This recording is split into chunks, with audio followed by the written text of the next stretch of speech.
Welcome back to the county seat. We are talking today about the challenges of rural medicine, shortage of doctors, and what we can do about it.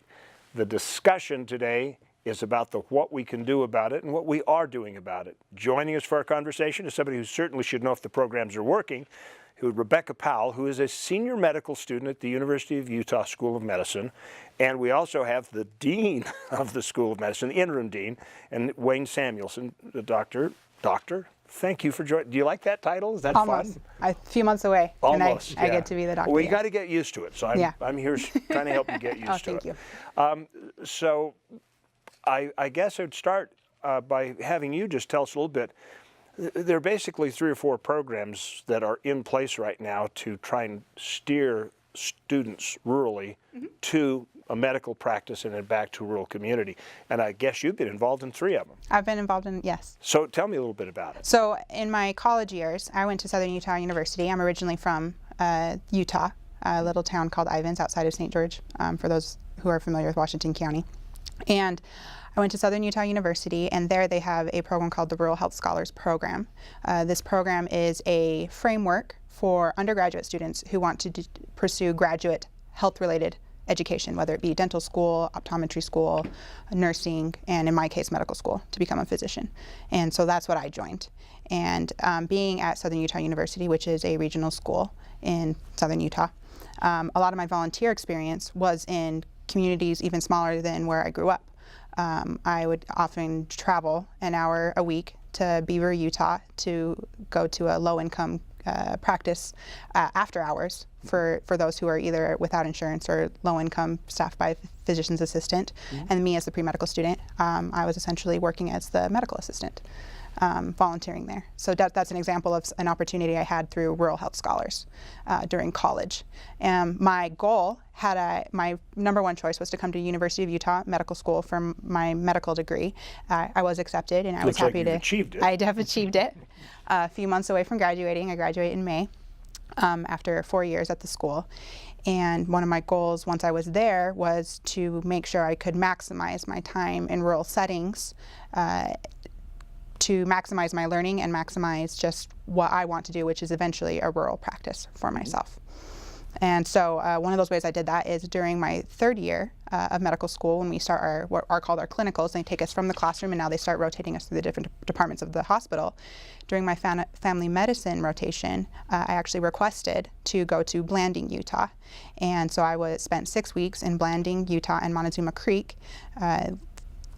Even though those 2 small towns are an hour apart, they're also world different. Montezuma Creek is on Navajo Nation land, and so that's where I got my family medicine training as far as my medical school goes. No, so and this is a program that UMed is involved in is getting students specifically into rural settings in the rotations as part of their practicum, so to speak. Yeah, that's correct. The family medicine rotation is where most of that takes place now, and one of the things that we're working on is trying to broaden that experience to more communities in other primary care specialties. So not just family medicine, but also in internal medicine, pediatrics, wherever we can find spots for them to have that experience in an underserved and or rural community. Now, obviously, people hear that and say, oh, that's a great idea. Why don't they just do it? But apparently there's a cost involved in it. Yeah, it is somewhat of a cost because, you know, as medical school, we're required, if we put students in places where they don't live, where they're already paying rent, then we have to provide their housing. We have to provide, you know, food, other things. In addition to that, the facilities where they're going, we have to make sure that they're maintaining specific academic standards so their education actually means something. That requires that we provide infrastructure, staff support, and then we have to recruit physicians in all those areas to qualify them for adjunct appointments with the university so they can do the teaching and do the evaluation, and none of that's free. Yeah, I would imagine, and I suppose that's why we keep bumping into your staff up at the legislature. That's correct. Because you're trying to expand that program. From, like you say, Rebecca's a poster child. So from your perspective, with this collaboration you've done and with what SUU's been working on, and you have an anecdotal story about how that got started, which I think is kind of interesting. Is this really working to solve that rift of of people going to medical school and ending up practicing in a rural community? Well, we think it's a start, but it's only a start.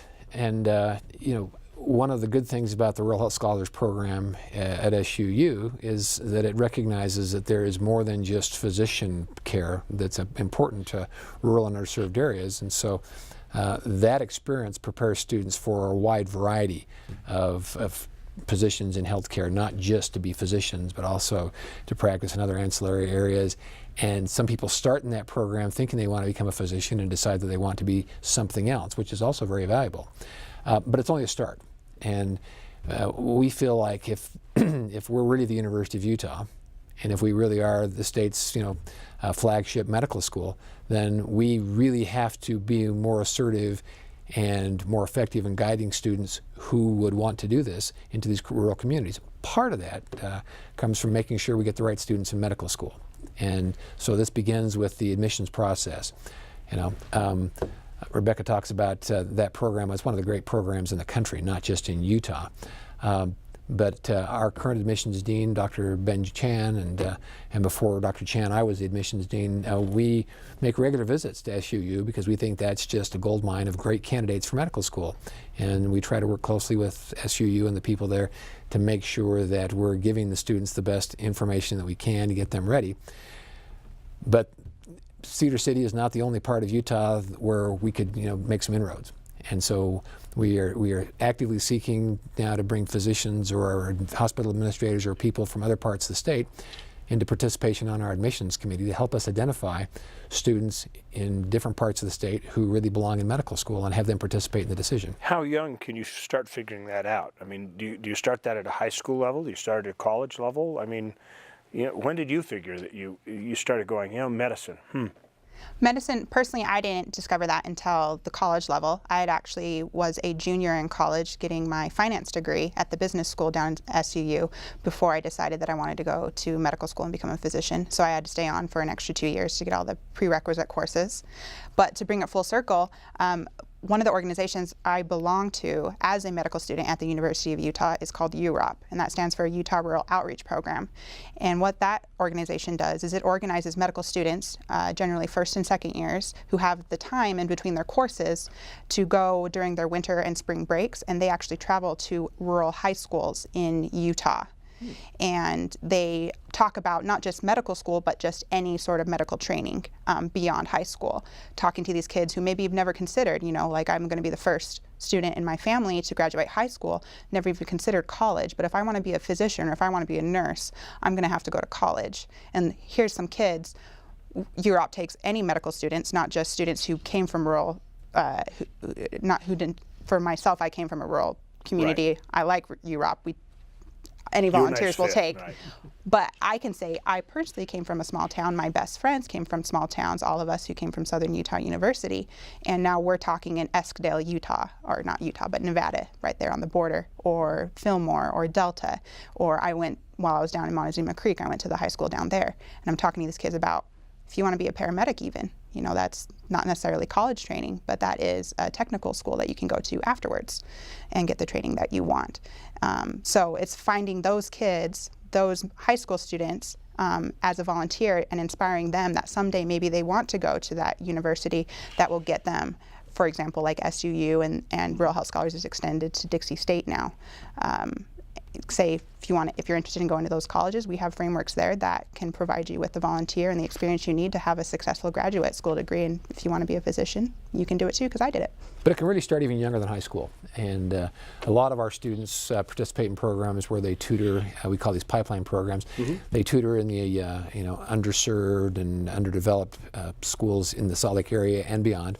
The idea being that you really can't compete to go to medical school unless you can do well in college. You can't perform well in college unless you have some basic skills that get you through high school. Right. And a lot of young people, don't dare to dream that they could do this.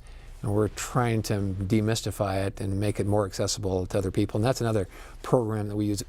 It's pretty self-evident that people tend to return to their roots. Mm-hmm. And so we are trying to find ways to really get to those young people who are maybe before they're even in high school, even in elementary school, at least give them the qualifications, the abilities, the competencies they're going to need to make the decision, to be competitive, so the decision's not already made for them. I want to go to medical school, but I just don't have the grades. I floundered in high school. If we can get past that, then I think we widen our applicant pool.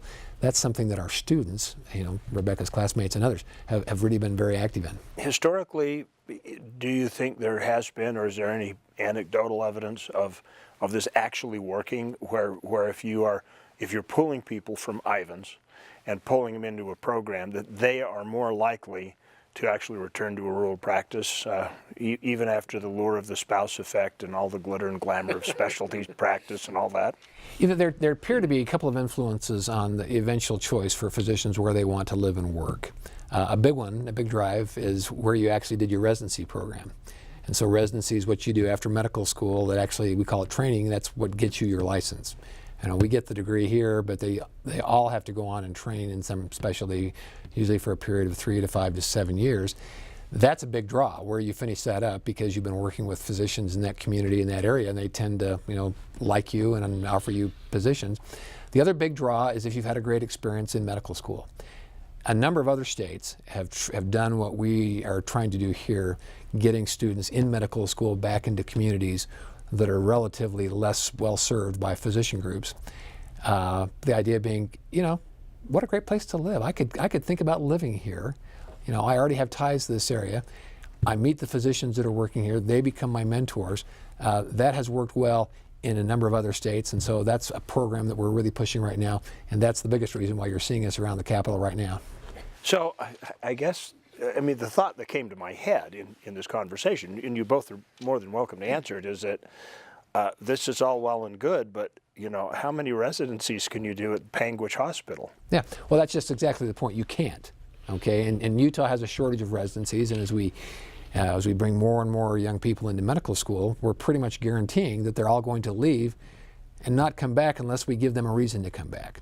We're not going to be able to get the number of residencies in Utah, and certainly not one in Panguitch, just for population reasons, that will leave those graduates wanting to stay there. So we have to create other reasons for them to come back to Utah, and that's what we're trying to do. I came from a rural community. I came from Southern Utah University. I was already sold on a rural practice, and that's eventually my career goals is to someday go to a rural area, whether it's Utah or otherwise. So I don't have to be convinced. But there's enough of a need that my classmates need to be convinced, those who have never had experience to rural medicine. Yeah. I think the current national rate is what, urban areas are 90 per 100,000, sitting about 65-68% rural. So you have almost a 30% shortage. Right, and that's an optimistic estimate.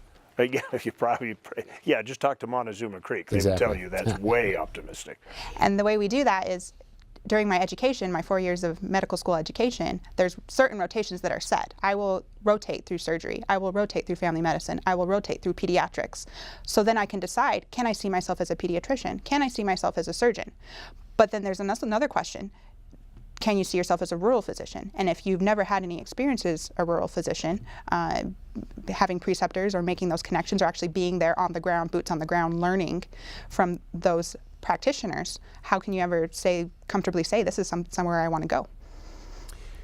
And that's really it. Now, one of the attractions of practicing medicine in an urban center is you have access to ancillary help. Your pharmacist, your dietitian, your physical therapist, your occupational therapist. These are people that are just down the hall.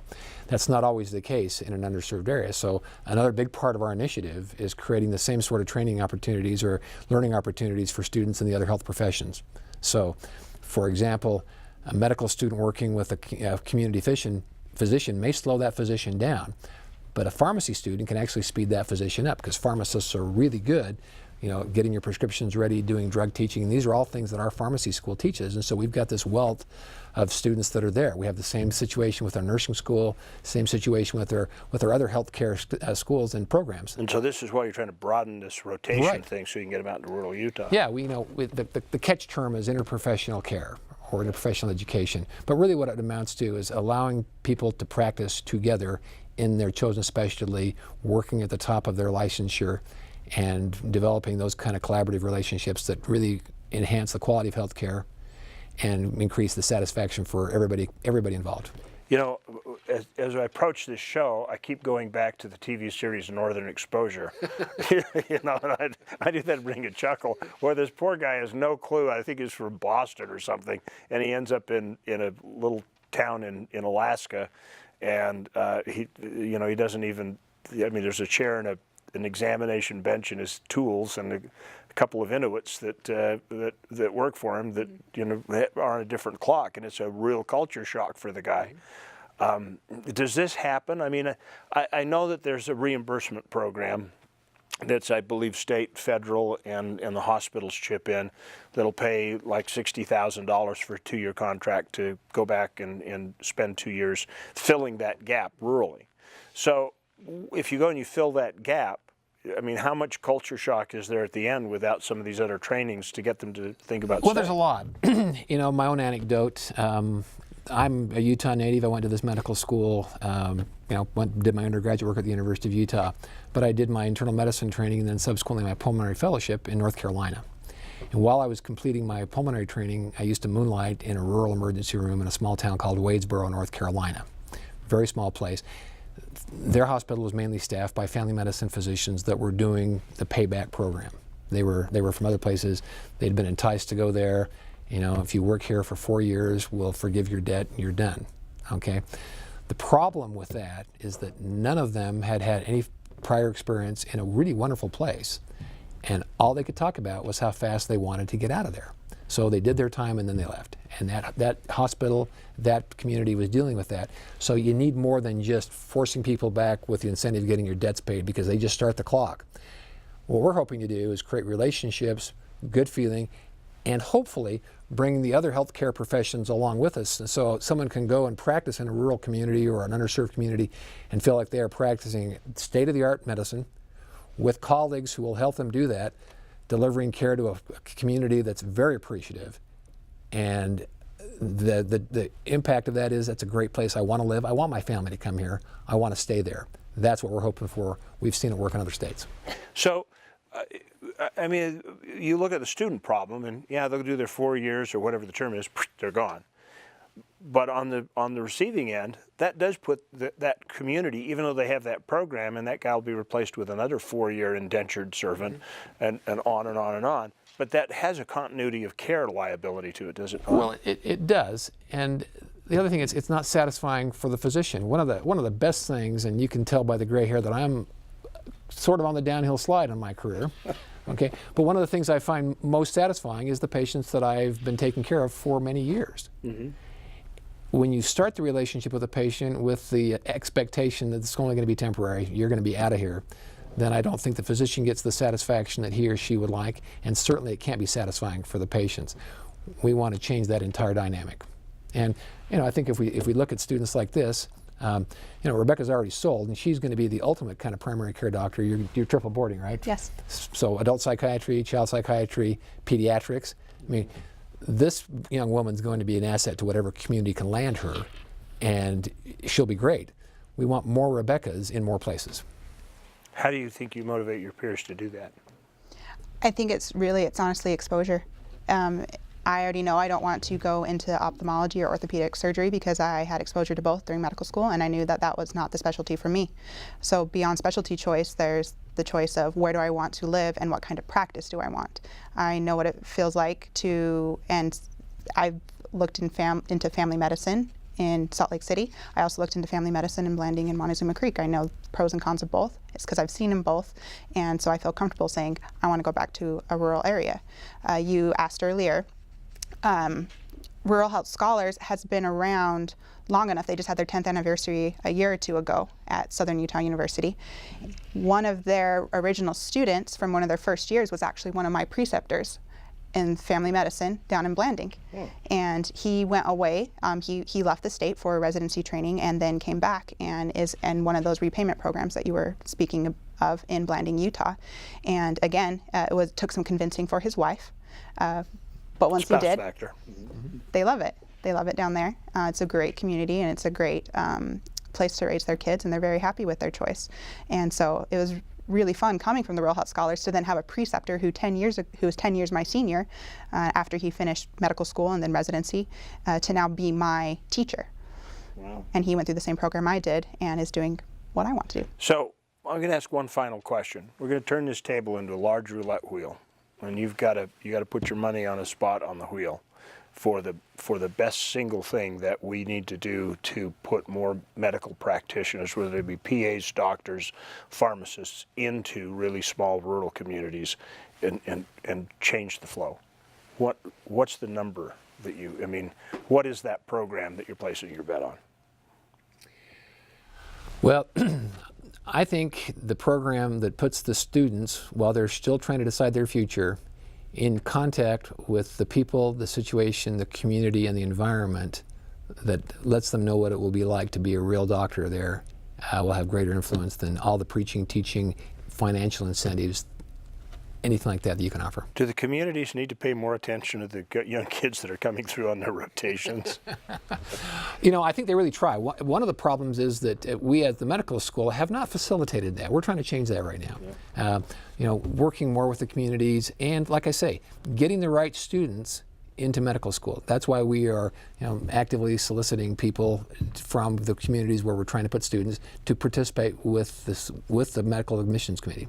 And Dr. Chan has been very, very inviting and worked really hard to get those kind of people in. It makes the meetings difficult because you have to do some people on Skype or on Sure. teleconference, but he's done that. And I think the committee, the admissions process, and the school are all benefiting from that. I would imagine that if you were in Fillmore and somebody brought you lots of cookies while you're on a rotation, you probably could be tempted to say this is not a bad gig. Well, anecdotally, I worked very hard while I was down in Blanding on my family medicine rotation, not only because I wanted to learn, but because I wanted to prove myself on that rotation because it was something I was looking at doing. And they said as I left, we love you, and if someday you want to return to our community, we would love to have you in whatever capacity it is, because at that time I hadn't decided on my program of choice yet, whether it be family medicine or pediatrics or the combined program, which I ultimately settled on. And along those lines, just like most people, their favorite genre of music is whatever they had when they were a teenager during those formative years when you're growing up and learning who you are. I feel like during my formative years of my medical training, which is during medical school, and prior to that in college, I definitely was influenced by those people who had a passion for rural medicine, and that was instilled in me, and I'm going to continue that forward because I'm going to be very happy with it. So did you place your bet on the same number that he did as far as what is the best thing to get people like you into a rural practice? I would agree with Dr. Samuelson. So yes. my own anecdote I told you about as a subspecialist, moonlighting in an emergency room one weekend a month in a very small rural community. Now, at the end of that time, when I was finished my fellowship and I had accepted a faculty position at Duke University, so my dream of dreams, the academic physician, research, everything else, the people in that community gave me a going away party. And they said, if you ever change your mind about being a specialist and want to come back here and be our internist, we would love to have you. And that was a very, very tough decision to make. So you're going back when you retire? I've been back there a couple of times just to visit. It's a wonderful place. If you've ever seen the movie The Color Purple, it was filmed in that town. Oh, wow. And they didn't change anything for the movie. It was really a very small, underserved community that really struggled in a lot of ways, but beautiful, wonderful people. And they even touched the heart of a hardcore subspecialist like myself. Well, thank you both so much for being part of this conversation. When we come back, we'll take a look at a doctor that's starting a program that's called Direct Care that actually fits a model of filling in the gaps in some of these small rural communities. We'll be right back with the County Seat.